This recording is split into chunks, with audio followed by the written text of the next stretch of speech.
رات کے سناٹے میں جب ہر کوئی اپنی نیند کی آغوش میں ہوتا ہے تب ایک بندہ اپنے رب کے سامنے ہاتھ اٹھا کر یہ کہتا ہے، اللهم إني أسلمت نفسي إليك وفوضت أمري إليك وألجأت ظهري إليك رغبة ورهبة إليك لا ملجأ ولا منجا منك إلا إليك۔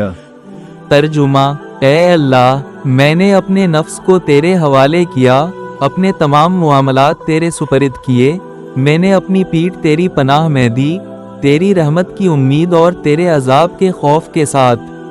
تیرے سوا نہ کوئی پناہ ہے نہ ہی کوئی نجات۔ یہ وہ دعا ہے جو نبی کریم صلی اللہ علیہ وسلم رات کو سونے سے پہلے پڑھا کرتے تھے، اور فرمایا، اگر تم اس دعا کو پڑھ کر سو جاؤ اور رات میں تمہاری روح نکل جائے تو تم جنت میں داخل ہو گئے۔ ہم بھی یہ چھوٹی سی دعا سیکھ کر اپنی زندگی اور آخرت کو نہیں سنور سکتے؟